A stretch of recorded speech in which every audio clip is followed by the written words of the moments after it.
Le droit fiscal, c'est avant tout du droit, et comme toutes les branches de cette merveilleuse discipline, il entretient des rapports avec les autres domaines. En termes de banalité, je ne pouvais pas faire plus éloquent. Cependant, ce n'est pas pour rien que je vous dis ça.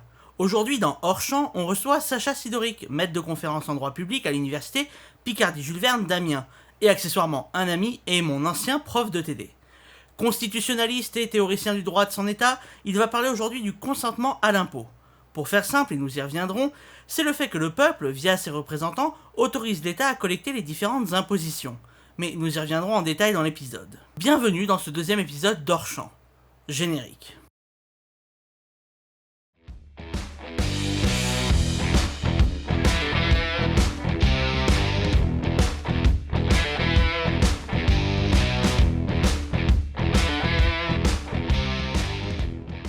Bonjour Sacha, est-ce que la présentation que je viens de te faire est convenable? Est-ce que ça te va? Est-ce que tu as des éléments à rajouter? Bonjour Yanis, bonjour tout le monde. Non, ça me va, rien à rajouter. Ok. On va pas se cacher qu'on se connaît un peu, Un petit peu. à peine, puisqu'on officie tous les deux sur la chaîne Le Tiroir, qui est en fiche et en description, je sais jamais de quel côté. Enfin si, la description c'est en bas, ça pour le coup je sais. Voilà. Donc la chaîne en description où on y fait de la fort belle vulgarisation avec les collègues, Fantine et Sophia, etc. etc. Donc voilà. Allons-y, on va parler de consentement à l'impôt. Est-ce que... Bon, à commencer, je vais te poser quelques questions qui vont me permettre de structurer un peu. Pour le public, normalement, je vais faire un truc où vous verrez en bas les questions. On va essayer Je ne sais pas à quoi ça va ressembler, mais on va trouver. Hein, ça va être j'allais dire l'imposition. Non, l'improvisation. C'est quoi le consentement à l'impôt? Quelle origine à peu près ça a? Et comment ça se manifeste aujourd'hui concrètement?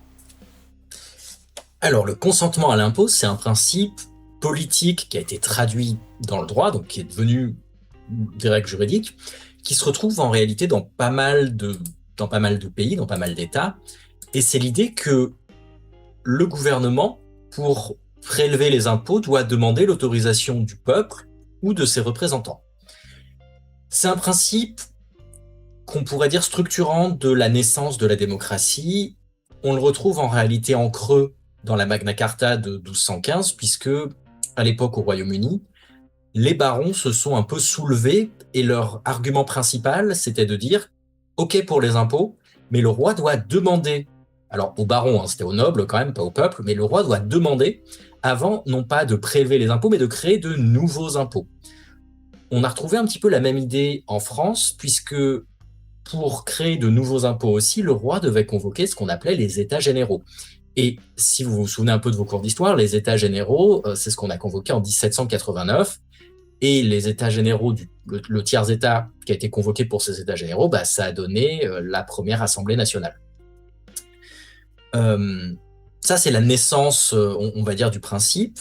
On la retrouve aussi aux États-Unis. Quand les États-Unis ont pris leur indépendance, un des arguments, c'était « no taxation without representation », pas de taxes sans représentation, puisque les colonies américaines n'étaient pas représentées au Royaume-Uni, qui était déjà un régime, une monarchie parlementaire. Donc, ils n'étaient pas représentés et pourtant, ils payaient l'impôt. Et ça a été une des raisons de la Révolution américaine. Ah oui, d'accord, oui, donc dans tous les cas, ça s'est manifesté par des petites grèves, finalement. Des En petits France, trucs, ouais. voilà, des événements, dirons-nous. Finalement, aujourd'hui, juridiquement, c'est prévu où? Est-ce qu'il y a un texte clair? Ou est-ce que finalement c'est une espèce d'habitude presque coutumière? Ouais, alors, bon, pour la coutume, je vais rien dire, mais juridiquement, et je ne vais parler pour l'instant que de la France, puisque c'est le régime de la France que je connais et que je maîtrise le mieux. On parlera un petit peu des autres États, mais ce sera plus pour faire des éclairages et des exemples. En France, on trouve en réalité aujourd'hui deux textes qui viennent poser ce principe de consentement à l'impôt. Le premier, c'est l'article 14 de la Déclaration des droits de l'homme et du citoyen de 1789, qui a valeur juridique dans l'ordre juridique français depuis 1971. Et cet article 14, je l'ai sous les yeux et je le lis, hein, je ne le connais pas par cœur, nous dit que tous les citoyens ont le droit de constater par eux-mêmes ou par leurs représentants la nécessité de la contribution publique, c'est-à-dire de l'impôt, de la consentir librement, d'en suivre l'emploi et d'en déterminer la quotité, l'assiette, le recouvrement et la durée. Ça, c'est des trucs de fiscalistes, je laisserai Yanis en parler le cas échéant. Pour le consentement à l'impôt, ce qui est intéressant, c'est de voir que dès la Révolution française, dès 1789, dans la DDHC, dans la Déclaration des droits de l'homme et du citoyen, on va formaliser le fait qu'il existe un consentement à l'impôt. C'est un droit des citoyens. Il y a deux modalités. Il y a le consentement direct par eux-mêmes ou le consentement par leurs représentants, par les députés. Ça implique toute une théorie de la représentation. Les représentants, c'est pas nécessairement des représentants élus, même si depuis 1789, on va en général considérer que les représentants sont des représentants élus. Et c'est le texte, on va dire, fondateur de cette idée en France qu'il faut un consentement à l'impôt. Maintenant, en France, ça se retrouve encore plus directement tous les ans dans la loi de finances. Le premier article de la loi de finances, c'est un article qui prévoit que le gouvernement est autorisé à prélever les impôts. Et on pourrait se dire que c'est une clause de style, que c'est un article qui est juste là pour faire joli. En réalité, cet article, il est rendu obligatoire par un autre texte qu'on appelle la loi organique relative aux lois de finances, qui est en gros le texte qui encadre la manière dont les lois de finances doivent être faites. Et dans ce texte, on a l'article, donc c'est un texte qui est extrêmement long, qui a été révisé pas mal de fois. Dans son article 34, il est prévu que la loi de finances de l'année, c'est-à-dire la première loi de finances pour l'année, la loi de finances qui introduit le budget pour une année donnée, qui est normalement adoptée à peu près fin décembre de l'année qui précède l'année dont on parle. Donc pour 2027, ce serait normalement adopté en décembre 2026. Cet article 34 précise que la loi de finances de l'année autorise la perception des ressources de l'État et des impositions de toute nature affectées à des personnes morales autres que l'État. Pour le dire vite, cet article impose que dans chaque loi de finances tous les ans, il y ait une autorisation formalisée de prélever les impôts. Ok, donc ouais, là c'est vraiment, il y a vraiment deux textes fondamentaux. Finalement, l'article 14 de la DDHC dont on connaît la valeur, la LOLF qui est un peu moins connue, mais que tous les amateurs de finances publiques vénèrent et lisent chaque soir évidemment, ce qui est évidemment le cas il me semble, hein, on en absolument, a déjà pu en parler, c'est une passion. Mais du coup, j'ai une version dédicacée par Didier Migaud, moi. Voilà. Se pose la question de, et ça permet de faire une transition vers la deuxième question, qu'est-ce qui se passerait si demain, tu parlais de représentation, on votait pour des parlementaires qui, à la majorité, refusent le consentement à l'impôt dans une loi de finances. On vote pour une majorité X ou Y qui, certainement de manière un peu démagogique, osons le dire, dit avec nous plus d'impôts. Alors, comment ils ont prévu de financer tout ? Hop, s'en fiche, pas la question. Plus d'impôts, ils sont élus et pour une fois ils respectent leurs promesses. Qu'est-ce qui se passe ? Il faut prendre le problème de deux manières. C'est-à-dire qu'il y a l'aspect strictement juridique. On a vu qu'il y a... il faut que je mette les choses plus dans l'ordre. L'article 14, il n'impose pas le fait qu'il y ait des impôts. Il dit que le peuple, directement ou indirectement, doit consentir aux impôts quand ils existent. Sous-entendu qu'ils existent nécessairement. La loi organique relative aux lois de finances, ce qu'elle impose, c'est que dans chaque budget prévu, il y ait une autorisation directe de prélever les impôts. Une loi de finances qui ne contiendrait pas cet article serait une loi de finances invalide, contraire à la loi organique et par ricochet contraire à la Constitution, puisque la Constitution prévoit que les lois de finances doivent être adoptées en suivant la procédure de la loi organique relative aux lois de finances. Maintenant, si on a une majorité qui dit avec nous pas d'impôt, pas d'impôt égale pas de budget.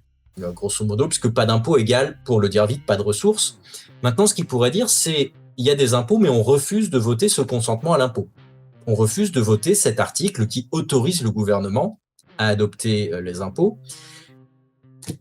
La manière dont tu l'as présenté, c'est une manière un petit peu fictive et ça arriverait pragmatiquement pas. Ce qui pourrait arriver par contre, c'est que sur un moment de crise, on a des parlementaires qui n'arrivent pas à se mettre d'accord pour rien que voter la continuité des impôts existants.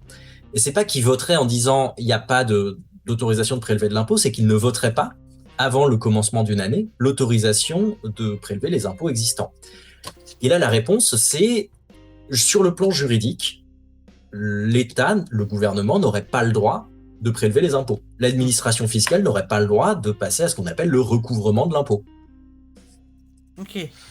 Est-ce que pragmatiquement, le Conseil d'État trouverait pas des trucs pour dire oui, mais continuité de l'État quand même, peut-être, oui. Mais sur le plan strictement juridique, il n'y aurait pas d'autorisation de prélever les impôts. D'accord, donc c'est une possibilité juridique. Maintenant, comme tu disais, dans la pratique, il se passerait certainement quelque chose pour trouver une manière ou une autre de faire survivre l'État. Parce que s'il n'y a pas d'impôt, il n'y a quasiment pas de rentrée. Il y a l'emprunt, mais bon, voilà. Il n'y aurait pas nécessairement le droit de recourir à l'emprunt sans autorisation explicite aussi. Ah oui, donc en fait, littéralement, l'État serait en train de compter ses sous. On voit mal l'État être contractuel de l'université française quand même. Un peu la Oui, même logique en fin de mois. un peu près. T'abordais la question de des délais de la loi de finances et des lois de continuité, etc. Donc les lois de finances doivent être votées et adoptées au 31 décembre, 1er janvier, etc. Ou le 14 février, hein, si on est dans certaines situations un peu compliquées. Ça, Dans c'était ces cas, 2025. c'est ça. Dans ces cas-là, en fait, où la loi de finances est en retard, etc., si elle n'est pas votée dans les délais, il y a des mécanismes de secours sur lesquels tu as travaillé. Est-ce que ces outils ne vident pas, alors je ne sais pas forcément l'axe que toi tu as développé dans tes travaux, mais est-ce que ces outils ne vident pas le consentement à l'impôt de sa substance, ou est-ce que, au contraire, ils ne le préserveraient pas en évitant le chaos? Grosse Euh, question. c'est- il y a trois mécanismes, il y en a deux qui sont un peu similaires, donc je vais en parler en même temps. Et Mhm. le troisième, par contre, effectivement, pourrait vider de sa substance le consentement à l'impôt. Les deux mécanismes, c'est ce qu'on appelle des lois spéciales. Euh, c'est pas exactement ça, mais je résume à grands traits. Donc les spécialistes de finances publiques, venez en commentaire pour aller, en fait, ça fera de l'engagement. Tout à fait, venez, je vous attends avec grand plaisir. Pour le dire vite, il y a deux modalités quand le budget est pas suffisamment avancé en décembre, avec deux échéances, où le gouvernement peut demander soit au Parlement d'adopter la première partie de la loi de finances, c'est-à-dire uniquement la prévision des recettes et les prévisions de dépenses, sans le détail des dépenses, et avec l'autorisation de percevoir les impôts. Et il y a une deuxième procédure, quand on est plus mi-décembre, fin décembre, et qu'il n'y a toujours pas de loi de finances suffisamment avancée, où là, le gouvernement peut juste demander, en gros, l'autorisation de percevoir les impôts existants pour l'année d'après, et on considère, en fait, en gros, qu'on renouvelle le budget passé. En gros, c'est l'équivalent de autorisez-nous à percevoir les impôts qui sont déjà existants, et pour les dépenses, on considère que le maximum qu'on a le droit de dépenser, c'est le budget qu'on a adopté l'année d'avant. Deux mécanismes qui se ressemblent un petit peu. Et là, dans ces cas-là, il y a un consentement à l'impôt, puisque les députés ont autorisé spécifiquement la perception de l'impôt. La troisième possibilité, qui est vraiment différente, c'est le mécanisme de l'ordonnance budgétaire. On en a pas mal parlé fin 2024 et fin 2025, puisque les budgets étaient très en retard. Donc, si vous avez un petit peu suivi l'actualité politico-médiatique, vous en avez probablement entendu parler. Il y a des professeurs d'université qui en ont parlé dans les médias un peu grand public, donc c'était pas réservé aux spécialistes de ces questions-là. Et l'idée de l'ordonnance, c'est qu'en fait, quand il n'y a pas de loi adoptée après, quand il n'y a pas de loi de finances adoptée après un certain délai, le gouvernement a le droit, sans poser la question au Parlement, il a juste le droit, juste parce qu'il y a une clause spéciale dans la Constitution, donc il a le droit d'édicter le budget lui-même par un acte qui vient de lui, ce qu'on appelle une ordonnance, mais vraiment un acte de nature administrative. Dans cet acte, donc, de fait, il n'y a pas vraiment de consentement à l'impôt, puisque c'est ni les citoyens ni ses représentants qui ont adopté l'acte qui autorise la perception des impôts. C'est le gouvernement qui s'autorise lui-même à percevoir les impôts. Et le Parlement, de fait, est dépossédé de son droit d'autoriser la perception des impôts. Et là, effectivement, on peut se poser la question par rapport à l'article 14 de la Constitution. Maintenant, il faut voir un truc. De la DDH. Pardon, l'article 14 de la DDHC, merci. Oui. Non, t'as bien fait. Faut voir un truc, c'est que l'article 14, il n'impose pas une autorisation annuelle. L'article 14, il dit juste que les impôts, par principe, doivent être autorisés par le peuple ou par ses représentants. Il ne dit pas doivent être autorisés tous les ans. On pourrait aussi très bien considérer, et c'est le cas dans certains États, qu'en fait, dès lors que le Parlement vote un impôt, il autorise sa perception, de fait.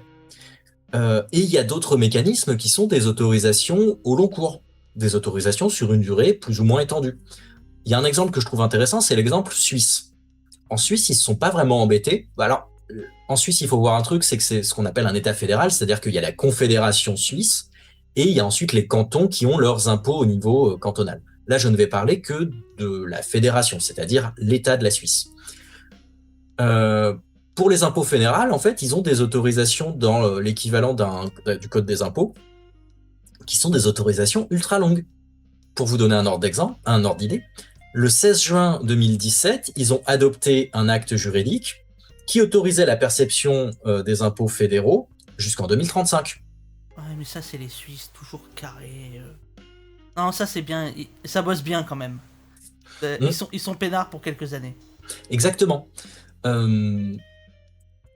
Donc, il n'y a pas. L'idée d'autoriser les impôts de manière annuelle, comme on le fait en France, c'est une idée qui est en fait très française. L'idée d'autoriser par principe.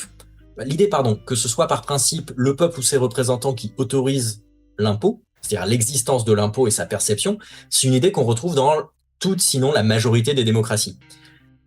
Mais le fait qu'il faille autoriser tous les ans la perception de l'impôt, c'est un truc qui est en fait très français, qu'on retrouve pas partout. Ok, donc en fait, on pourrait s'en passer d'une certaine manière. Il faudrait changer la LOLF. Ouais, il faudrait changer la LOLF. Il faudrait changer le cadre d'édiction des lois de finances. Mais en fait, même l'article 14 de la Déclaration des droits de l'homme et du citoyen, il impose pas qu'il y ait cette autorisation tous les ans. Il impose juste que les impôts ne soient que créés par soit le Parlement, soit le peuple par référendum. D'accord, ok. Nickel, je pense que... Je trouve t'as bien géré la partie technique, pas technique, parce que c'est un sujet qui est éminemment technique, et pourtant qui concerne tout le monde. Alors les finances publiques, le fiscal c'est technique, les finances publiques c'est mal de crâne, voilà. Soyons très clairs, je suis pas un grand amateur de finances publiques, c'est pour ça que cette vidéo, j'ai convié Sacha qui les enseigne notamment, entre autres évidemment, mais et qui a cette approche évidemment constitutionnaliste, puisqu'il adore tout ce qui fait mal au crâne. Est-ce que t'as quelque chose à rajouter, Sacha, éventuellement? Non. Ok, très bien. Merci. Non, j'étais en train de réfléchir, mais là, non. Non, mais pas. Posez vos questions en commentaire, on y répondra. C'est ça, tout à fait. Du coup, merci beaucoup quand même d'avoir pris le temps. Avec on va mettre quelques ressources éventuellement en description via le lien Zotero, comme d'habitude. Zotero est notre grand maître à tous. Comme tu sais certainement, sur la chaîne, on termine la vidéo par la bise. Je te laisse l'honneur d'embrasser mon public avec un la bise bien senti. La bise.